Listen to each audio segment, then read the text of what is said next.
Good morning, everybody. Thanks for coming to the workshop today.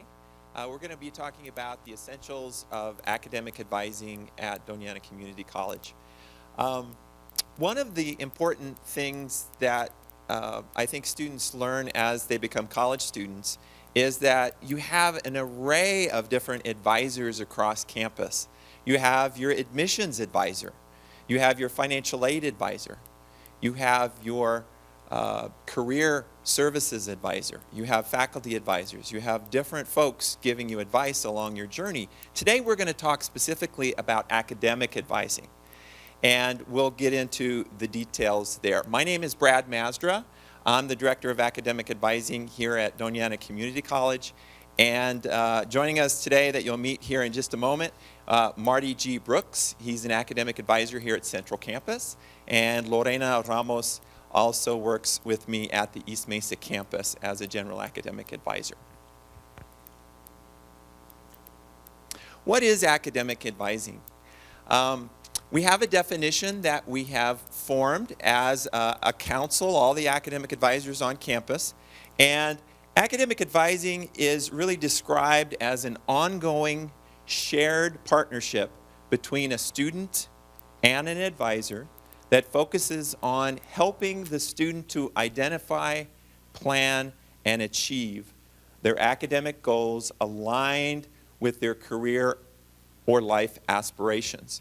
So if you think about that, it's a partnership between the student and the advisor, getting together, making a plan, and the execution is to identify the academic goal, to plan it, and then to achieve it.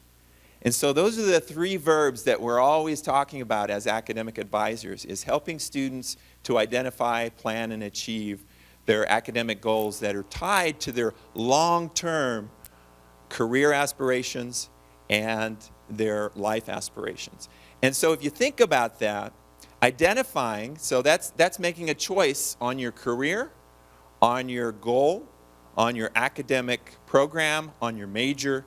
So a lot of time your academic advisor will help you to make that decision and discover resources to make that decision.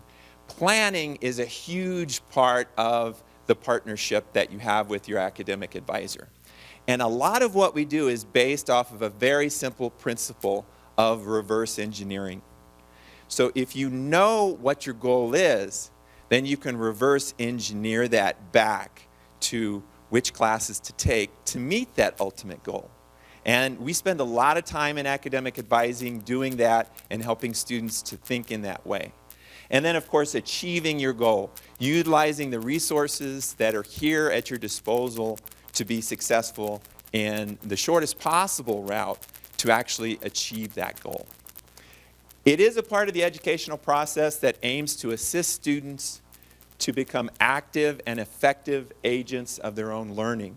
And so the way that I like to think about it is a partnership, but the student is the senior partner. And so one comparison that I like to use, a metaphor, is who is flying the plane? Well, you are. The student, you as the student, you're flying your own plane. We, as academic advisors, are your co-pilots. Now, you might say to yourself, well, I don't know how to fly. That's okay. Roger that. We understand. But you're going to learn, and we're going to help you, and we're always going to be there with you. In fact, all the academic advisors at DACC work year-round. We're here through the summer. We're here all 12 months of the year. We get a little bit of a break at the end of December, but other than that, we're always available for you. And so unlimited questions, come see us anytime. We're always going to be here, and we're interested in helping you to really craft that journey, find that destination, plan it out, chart it out, and arrive there safely and quickly. That's our goal for you. But remember, you are the leader of your journey. You are the leader in charting your journey because it is your life, it is your education, and it's your work. Our goal is to help you to get to your goal. and to reach graduation. Now, one of the planning tools that we use in helping you to achieve your goal is the catalog. And DACC has a catalog, and NMSU has a couple of catalogs. They have an undergraduate catalog for bachelor's degrees, and they've got a graduate catalog for master's and PhD graduate level degrees. And so there's some mysteries surrounding the catalog. If you open up a catalog from a college or university, DACC, NMSU's undergraduate catalog, and you open it up, you can very easily be confused because there's a lot of detail in a college catalog. But I want to break it down. There are really essentially just three parts to the college catalog. And in extending that metaphor a little bit, the catalog is sort of your flight book, okay? Your manual to chart your journey and to arrive at your destination. A central piece of planning information is your catalog. The first part of the catalog is basic information about college structures, policies, and processes. And so about the first 30 pages of the DACC catalog, if you have trouble sleeping at night, start reading it, and you will be asleep by about page 5. And that's, it's reference material, information on grades, information on financial aid, a lot of the policies and procedures, information about the college. Good stuff, but there's no plot, right? It's reference material, and you need to know that it's there and reference it when you need it. The second part of any college catalog that you're going to find is the real meat and potatoes of the catalog, and that is a listing of all the programs and all the requirements to meet graduation for that program. So each major is listed, all the requirements. There's usually a narrative that tells you about that career, that program, and then it lists all the classes that are required. And so in the NMSU undergraduate catalog, if you're thinking about a bachelor's degree, I always like to introduce students to the table of contents and to say, look, intro information, 6 colleges, and there's 6 undergraduate colleges at NMSU Las Cruces, NMSU main campus. And then there's a bunch of things at the end, and that's number 3 there, course descriptions. So you learn about general information at the beginning of the catalog. You look through the program descriptions for each major in the meat and the center of the catalog. And usually at the end of the catalog, you'll find the course descriptions. The course descriptions describe what's in each of the courses offered by the college, including how many credits it's worth, and if there are any prerequisites. A lot of handy information as you're charting your journey to your destination. So the catalog, very, very important. It's really the centerpiece of your research. One important note that I think maybe you can learn from my experience is that not all colleges offer all programs.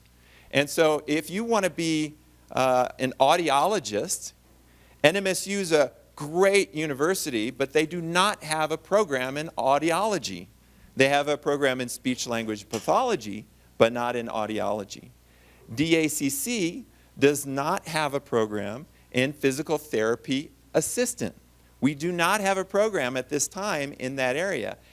Other community colleges might have it. We don't. So just be aware of the fact that not all careers and not all majors are offered at all colleges or campuses, just so that you know that.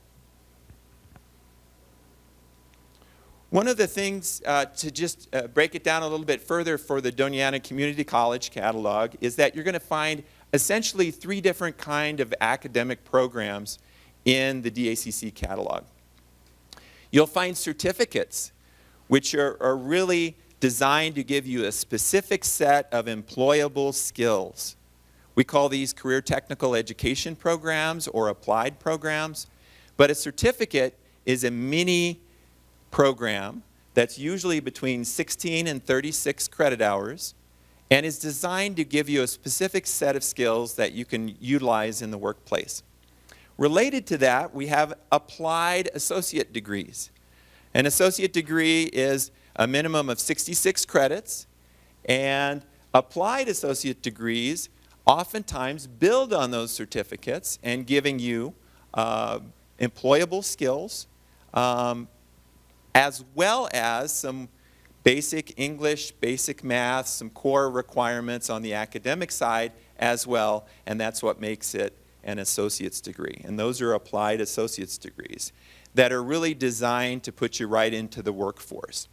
We also have another kind of an associate degree here at DACC that is designed to transfer over to a bachelor's degree, and we call those transferable associate degrees.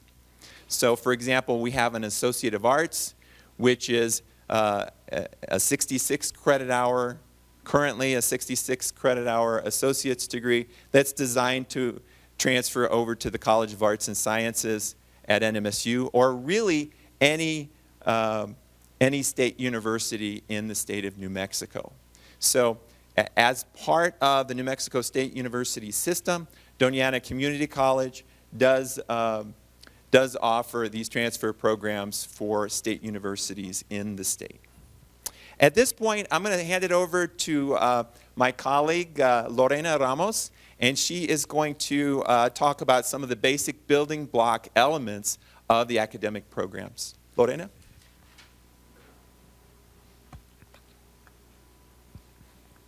Hi, my name is Lorena Ramos. I am a General Academic Advisor at the East Mesa campus. And today I'm going to start off with some of the building blocks or basic skills. And we're going to start off with English. That is very fundamental in your college career. And if you see the flow chart, you're going to see different areas and how we determine what English you are to be placed in is either with your compass test scores, your ACTs, or SATs, depending on which placement test you took. Many students will place into CCDE 110, which is Community College Developmental English 110. Now, that is a building block if you placed into there to go into English 111. In order to go into English 111, you must earn a C or better in CCDE 110. Now, English 111, as I like to call it, is the universal English class.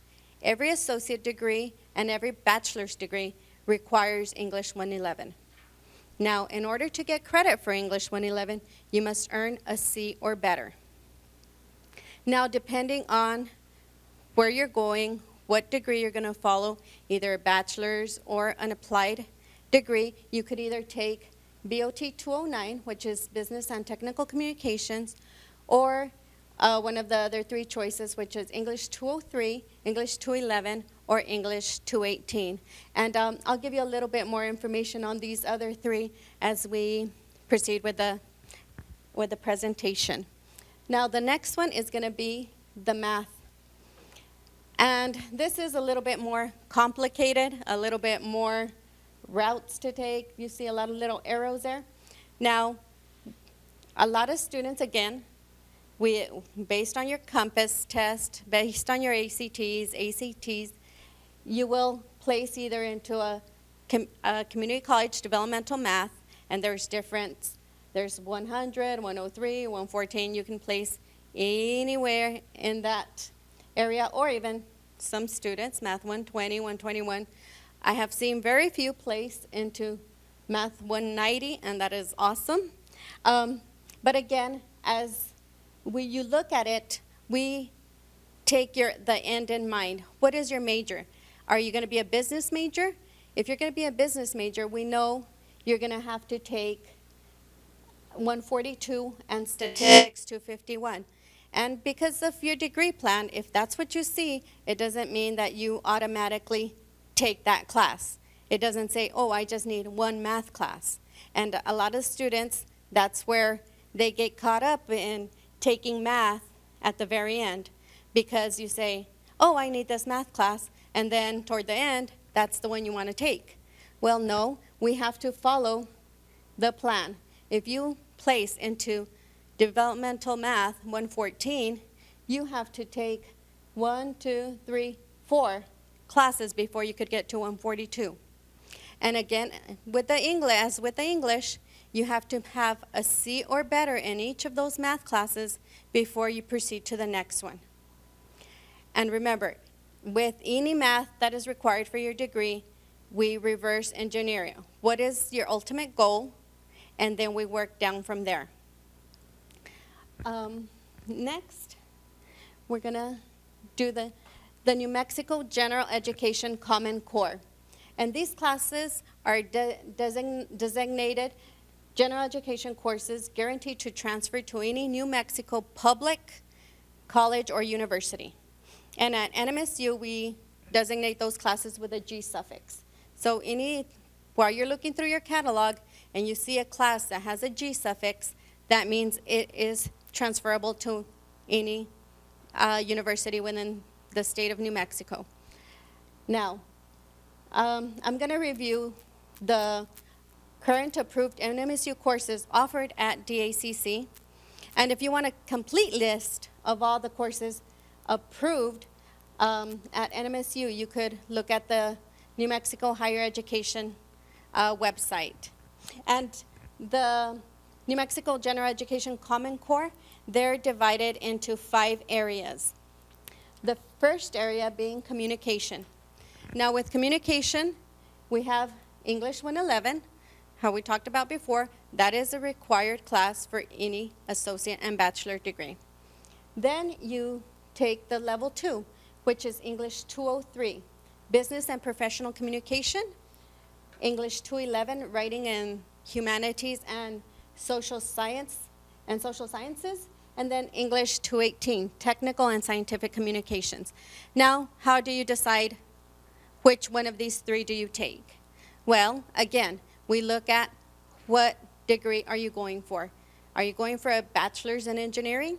If that's the case, then we would suggest that you take technical and scientific communications. If you're going to be a business major, then the English you would take is business and professional communications. And like I said, we would suggest that because as advisors, we don't tell you to take the class. It is only a suggestion. And then you, the student, decide, yes, I want to take this class. No, I don't. Then the next one would be oral communications. And you have 2 options within this area. Either public speaking, which the name says it all. You're going to do a lot of public speaking. Or if you don't feel as comfortable with public speaking, you have the option of taking Communications 265, and that's Principles of Human Communication. The next area is going to be mathematics and algebra. Again, based on your test scores, we would follow the flow chart, and you would make a selection as to what math class you would like to take. Again, depending on your degree, you're going to want to take, college algebra or statistics if you're going into psychology, because that's one of the classes you're going to require. And there's an array of different classes. Next is laboratory sciences. Here you need to take 2 classes with a lab, and each class is 4 credits. So now you have a large list, depending again on your major, and there's some majors that specify not 2 science classes from the same area. So if you're going, for example, into education, you are not able to take both astronomy classes because you're only going to get credit for 1. So in knowing that, we know you could take astronomy and chemistry or whatever combination it better suits for you and what you want to take. If you're going to go into engineering, you're not going to necessarily need astronomy, so we're going to maybe look into having you take physics and chemistry. Now, with that said, and what Brad was saying, use your catalog, because for the physics, if we look, there's going to be prerequisites. It's not a class you could just jump into. You know, always look at your course catalog for any of these G courses in case there is a prerequisite. You don't want to get to advising and then you need to complete your full credits, but you are not allowed to take that class because you needed a prerequisite, and the prerequisite is full or not being offered that semester. Planning. Planning is key within your career and your class scheduling. Next, we're going to do the social behavior sciences. Now, in this area 4, right,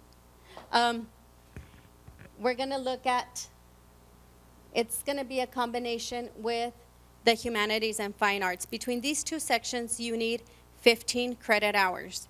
Now, you could either take 6 credit hours of social behavior sciences and 9 of the humanities, or vice versa. And again, there's a long list here.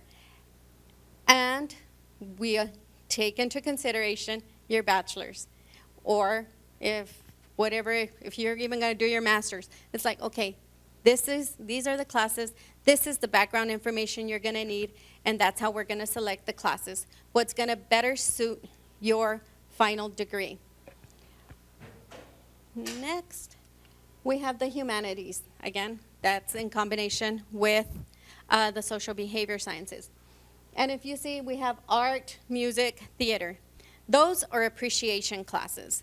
Those, you don't need to draw, you don't need to play an instrument, you don't need to act. They're just appreciation classes. You learn about the different types of art, music, or theater. If none of those sound appealing to you, or they're not prescribed in your bachelor degree, you could opt out and take an English, history, or philosophy class. And a lot of our bachelor's degrees actually are more prescribed than others.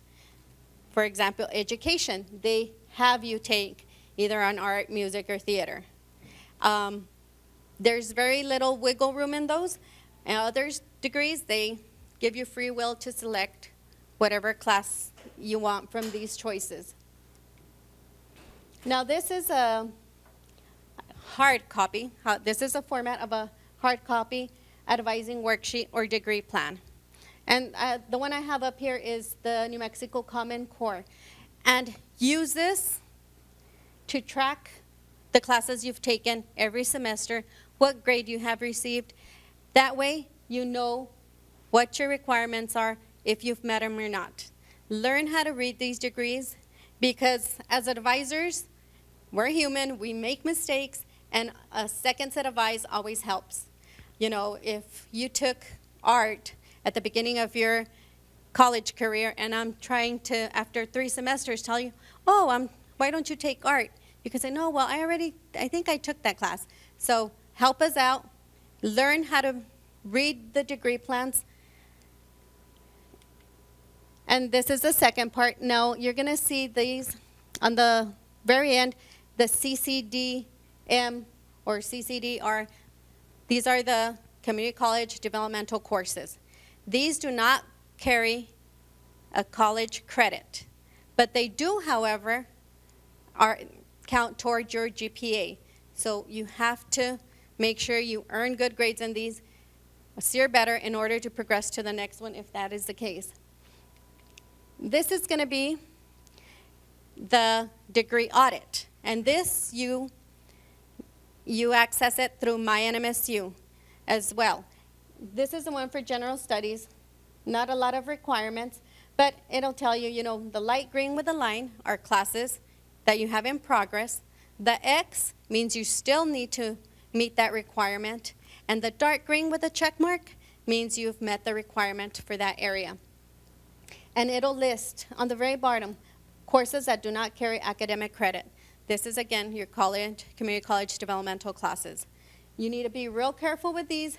Learn how to read your degree audit for your own good, to help us out, to double check our work.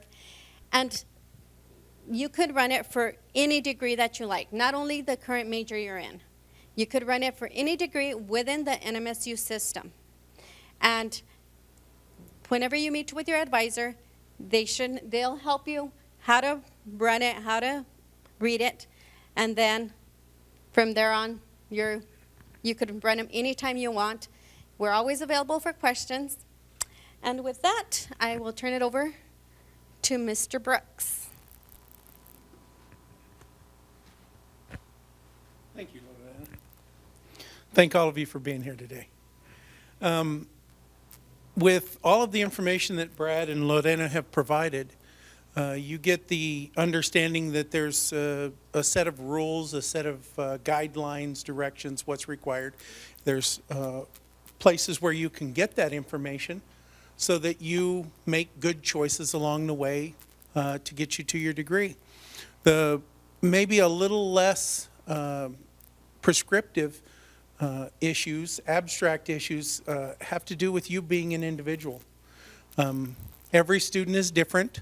Every student has their own problems in life, their own benefits, their support group, different financial situations. And you have to be aware of your situation. We can't just give you a plan of what you need to do, give you a diagram of which classes to take or a list of which classes to take, and then it's over. Each one of you has your own unique situation, and you need to consider all of those things in the decisions that you make from semester to semester. For some of you, a little bit of wandering around in your choices might be a good idea. Maybe full-time is a good idea, maybe part-time is a good idea. All of it has to be considered. Who you really are is sometimes more difficult than people might think in the beginning. You need to have honest conversations with yourself, and you need to identify, are you someone who can attend full-time or is part-time better? Some of the programs require a certain level of performance for you to be able to complete them, even to get into them, especially the medical programs that we have here. They are competitive entry, and some students they're not prepared to perform at a level that will get them into that, but that's what they want to achieve. And so you have to know who you are, what your interests are, what you're willing to do. What you eventually want, Brad pointed us in the direction where you can start looking at the different programs, identifying what we have available, because people don't always know what all of the different programs are, what the outcomes are. And so you have to identify where you want to go, or else it's pretty hard to wind up there. It's not a lucky shot to wind up in a career that you're interested in. So you have to identify that, and then what you're actually willing to do. If you don't perform at a level that will get you what you want, it becomes much more difficult semester by semester to get completed in a satisfactory way.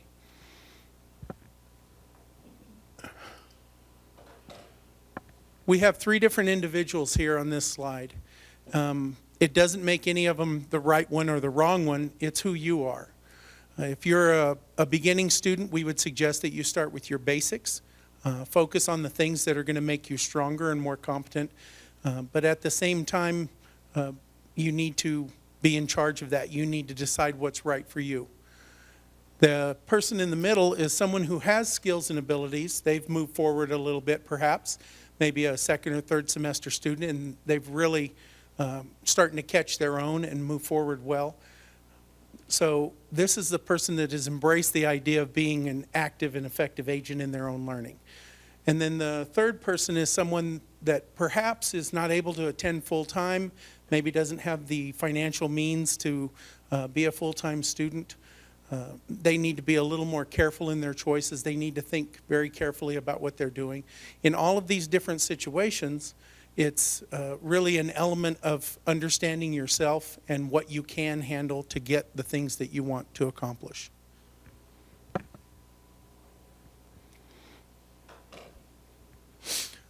All of us have different elements in our life that affect our choices and our ability to behave at a level that is acceptable to us.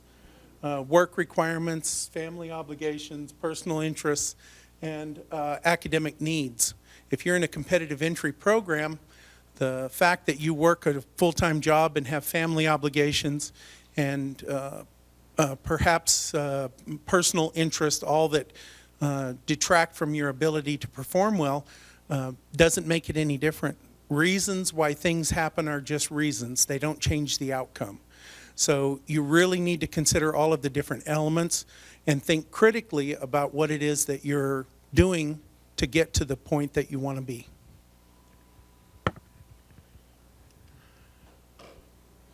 All of these different elements, your academic needs, your personal interests, your family, work, all of these different things play a role in what's going on.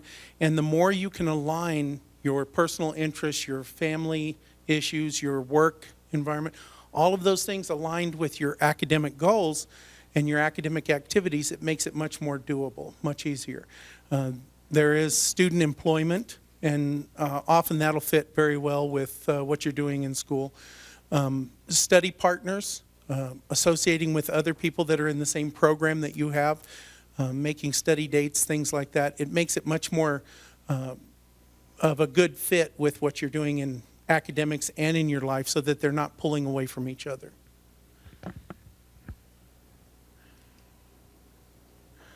One of the biggest issues is financial needs, financial aid. Probably as much as 80% of our students are receiving financial assistance. And so it's very important to them what their situation is right now, this semester, but then also long term. The immediate financial needs are applying for financial aid, getting all of your paperwork turned in, whether you're going to be full-time or part-time. All of those different elements often shape what a student decides to do, and if they don't prepare adequately, then they cause themselves a lot of grief by not having their money in on time, needing more paperwork, follow-up, things like that. For long-term financial aid health, it is absolutely in line with long-term academic health. If you don't pass your classes, if you don't move forward at a reasonable, acceptable level, then your financial aid can be halted. Students can repair that and they can get it going again, but oftentimes that's a problem that they don't need. The best way to avoid that is to make sure that you're doing well academically along the way. Then financial aid continues to flow.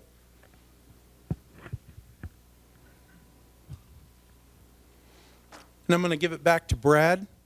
He's got some things to wrap up here. Great, thanks, Marty. You know, a lot of us have had, at different points in our life, a point where we needed to make a decision where we've had hundreds of choices. And so, like this slide is, you know, if you're thinking about buying a car, you've got so many choices that you can sometimes get paralyzed by that decision process. And so, what are you looking for? You're looking for something that's sporty, something that's high performance, something that's economical, or you're looking for something that's big, something that's small. You're going to be doing a lot of commuting, city driving, highway driving. There's just so many things that goes on and on. And so this is another comparison. This is just another example of kind of to think about choosing your major here at the college. And so it can be a daunting process. And how do you make that decision? How do you even start? Well, there's a lot of literature out there that has helped us over the years in career advising and in academic advising that has really helped us. And so what we've developed is a very simple 3-step process to look at all the majors and to make a decision and to move in that direction to finalize a goal. And so it's the first step is really to look in the mirror and to get to know yourself and to ask yourself, what are my values? What are my goals? What are the things that I'm passionate about? What are some of my interests? What are my preferences? And so how do you do that? Well, you can do that very easily through several different career, interest, and personality assessments. And one of them that's really great to start with is mynextmove.org, which is put out by the U.S. federal government. And it's a great just interest inventory, and it connects with a whole host of different careers. So if you go there, you can go ahead and log in, and it's free of charge. It's paid for U.S. By paying taxes, U.S. tax dollars at work, and it will ask you 60 questions about what you're interested in, and then it will produce some suggestions of some career paths that might fit your interests and your passions based on those questions. And it's a great place to start. And so get to know yourself a little bit is really the requirement number one. The second thing that you want to do, step number 2, is really do some research in the careers. And you've got a lot of other partners in this process and a lot of help. DACC and NMSU both have expert offices in this regard. So here at DACC, we've got the Center for Career and Student Success. And at NMSU, they've got the NMSU Career Exploration Center. Undecided students here at DACC, we refer to them as exploratory. And so you're out there, you're actively exploring new territories. You're discovering new opportunities, right? And that requires you to be active and effective in that process. And so here are a couple of great offices that can help you out. If you're interested in a certificate, an applied associate's degree, or an applied program or a transferable program here at DACC, I would encourage you to visit the Center for Career and Student Success. If you know that you're going to go on and earn a bachelor's degree at NMSU, it's a great idea to visit the NMSU Career Exploration Center. They've got all kinds of great resources. Now, on top of that, we've got several different websites for you to kind of take a look at. And this is in your handout, by the way, so that you don't have to write all this down. It is in your handout because these are some great websites worthy of a little paper and toner. So the U.S. Department of Labor puts out a website called the Occupational Outlook Handbook, which is just wonderful. You can do a keyword search on anything, and it will bring up all the related careers and several tabs, very user-friendly. What is the projected outlook for this career in the United States? Okay. What's the salary range? Is it in demand? What do I need to do in college in order to become one of these people in this career? And so it's just very user-friendly. The Occupational Outlook Handbook, we've been using it for years. Many of us advisors, we've advised over the years, and we used it even before the internet was invented. And it was a big book, and it would be all tattered, but now it's on the internet. Thank you. So it's awesome. The New Mexico Department of Workforce Solutions has a whole bunch of different resources that are just specific to the state of New Mexico, and that's worth checking out as well. And then our secret weapon, ONET Online. Just a crazy amount of information on different professions. You can look up a profession and look at the skills that are required, the knowledge that's required, the abilities that are required. Drill down. It's a lot of more information than the Occupational Outlook Handbook. Advanced career research can be done through ONET Online. Tons of information, all free of charge. Just right there, it's on your mobile device. It's just an internet connection away to do that research.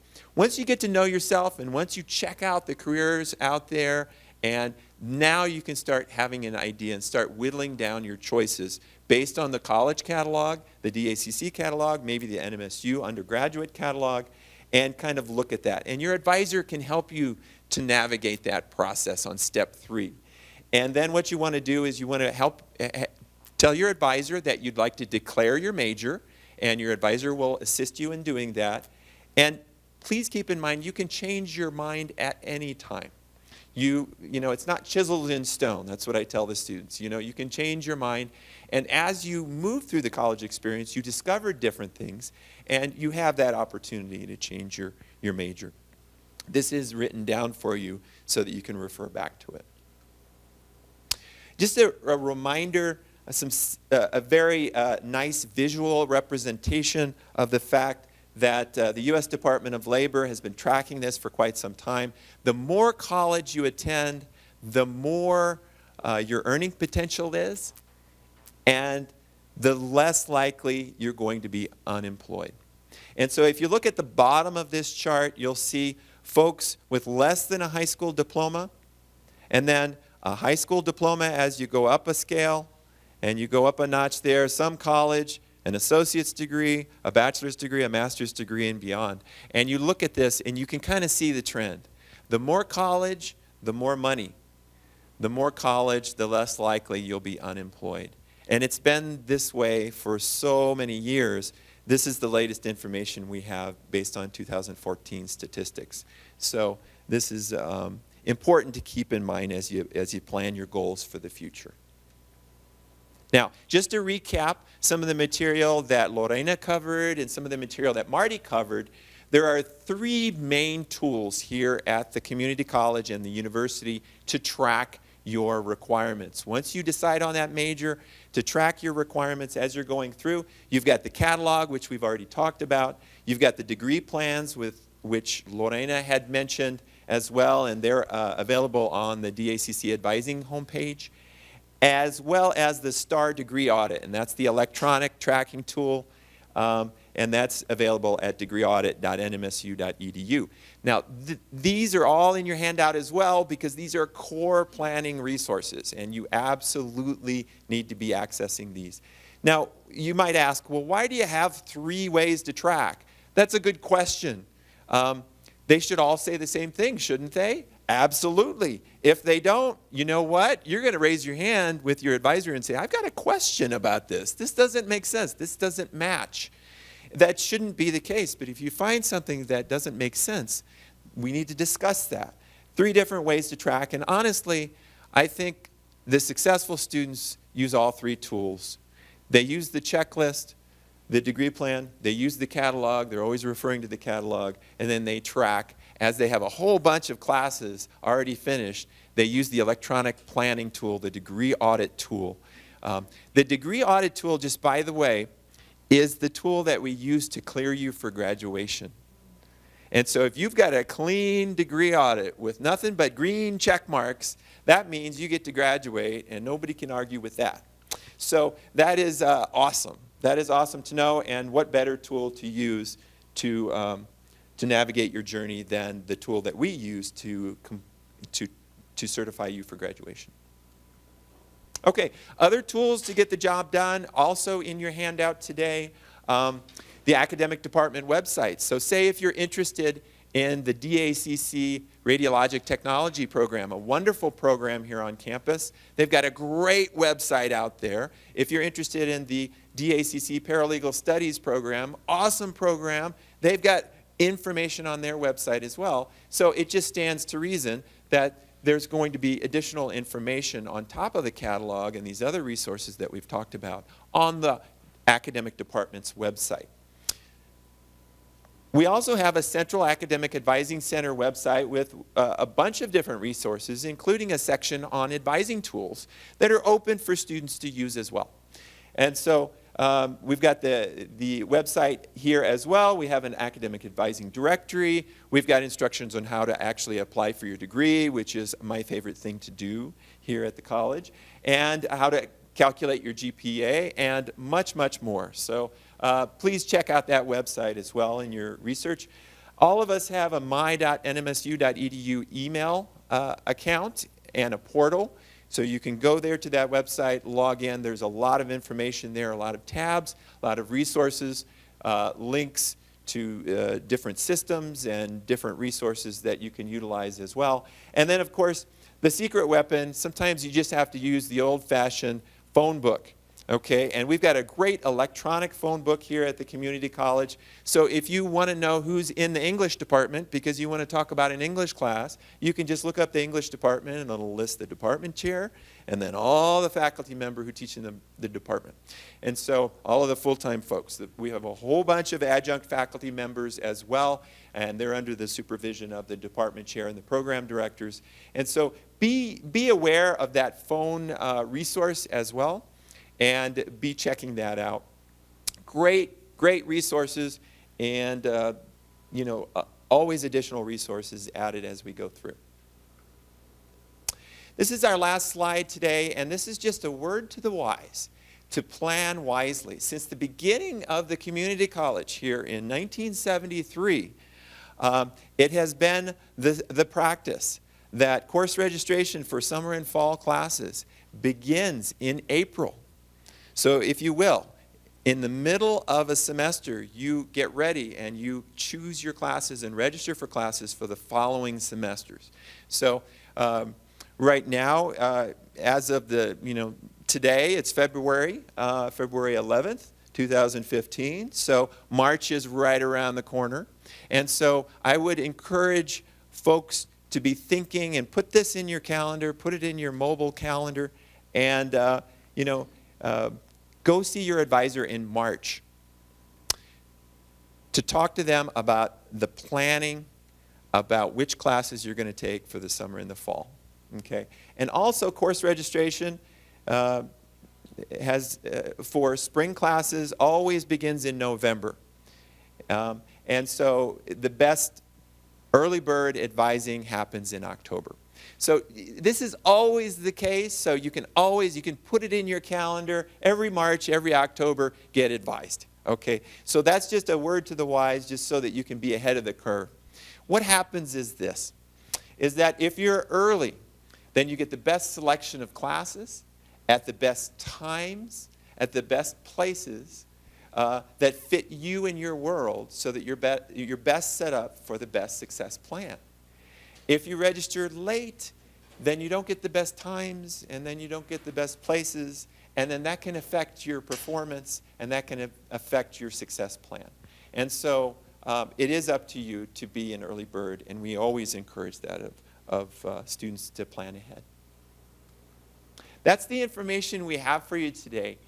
This is an actual picture of some students who are at the graduation taking a graduation selfie.